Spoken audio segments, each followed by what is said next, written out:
ഒരു 10 വർഷത്തെ കഷ്ടപ്പാട് ഫലം കണ്ടിട്ടുണ്ട്. എല്ലാ രീതിയിലും ടെക്നിക്കൽ സൈഡായിക്കോട്ടെ, സ്റ്റോറി ബോർഡ് എല്ലാ രീതിയിലും ഏറ്റവും നല്ല പേർ തന്നെയാണ്. ഓണം വിന്നർ തന്നെയാണ്. എല്ലാവരും പോയി തിയേറ്റർ തന്നെ പോയി കാണുക. 3D എക്സ്പീരിയൻസിന് ഒരു കുറവുമില്ല.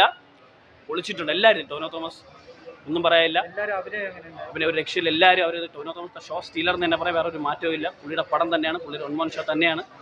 പ്രേക്ഷകർക്ക് എല്ലാവർക്കും എല്ലാ വാച്ചബിൾ തന്നെയാണ്.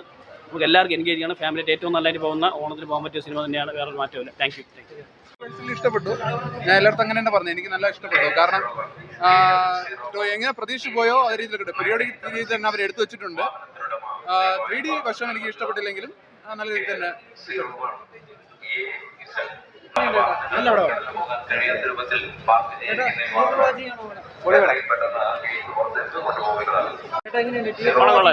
കൊള്ളായിരുന്നു. നൈസ് പടമായിരുന്നു. ആണ്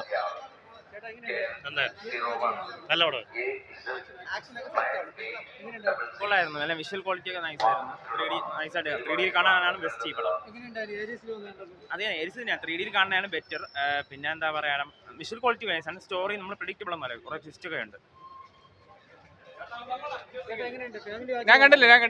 കൊള്ളാം.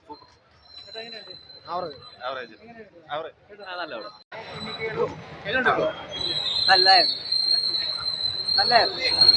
മണിയാണ് മെയിൻ ക്യാരക്ടർ എന്ന് പറയുന്നത്. പിന്നെ കുഞ്ഞിക്കേട് ചെറിയ ക്യാരക്ടർ. ആ സ്റ്റോറി നല്ലതായിരുന്നു. നല്ല ലേഖമൊന്നും അങ്ങനെ ഇല്ല. നല്ല പടം, നല്ല ക്യാരക്ടറായിരുന്നു. പിന്നെ പിന്നെ ആരാണ് പറഞ്ഞ കുഞ്ഞിക്കേടു. പേര് പറഞ്ഞു കേരള. നല്ല എക്സ്പീരിയൻസ് ആയിരുന്നു.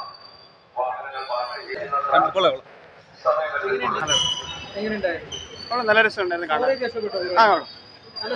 നല്ല സ്റ്റോറി, നല്ല BGM എല്ലാം ഉണ്ട്. നല്ല കുഴപ്പമില്ല, നല്ലതാണ്. കുഴപ്പമില്ല. ലൈക്ക് ഞാൻ പറഞ്ഞ ഒരു ഫോക്ലോർ കണ്ടിരിക്കേണ്ട രീതിയിലുള്ള പടമാണിത്.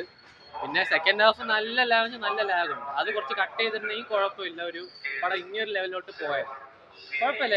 ലൈക്ക് നല്ല പടം തന്നെയാണ്. ഓണത്തിന് ഇങ്ങനത്തെ ഒരു പടം ഇറക്കിയതിൽ അതിശയമൊന്നുമില്ല. അഭിനയം ടോവിനോന്റെ സുരഭിന്റെ ഒക്കെ ആക്ടിങ് നല്ല നൈസായിരുന്നു. BGM നൈസ് പോസിറ്റീവ് ആണ്. ലൈക്ക് നല്ലോണം വർക്ക് ചെയ്തിട്ടുണ്ട്. BGM ഒക്കെ കുഴപ്പമില്ല. 3D എക്സ്പീരിയൻസ് നല്ല 3D എക്സ്പീരിയൻസ്. സ്റ്റോറി അതാ പറഞ്ഞത്. ലൈക്ക് സ്റ്റോറി പടത്തിന്റെ ആദ്യത്തെ ഒരു 10 മിനിറ്റ് സ്റ്റോറി പറഞ്ഞു. ബാക്കി അതിന് ശേഷമുള്ള ലൈക്ക് ഒരു ആഫ്റ്റർ എഫക്ട്സ് എന്ന രീതിക്കാണ് സിനിമ പോകുന്നത്. കൊള്ളാം, കുഴപ്പമില്ല.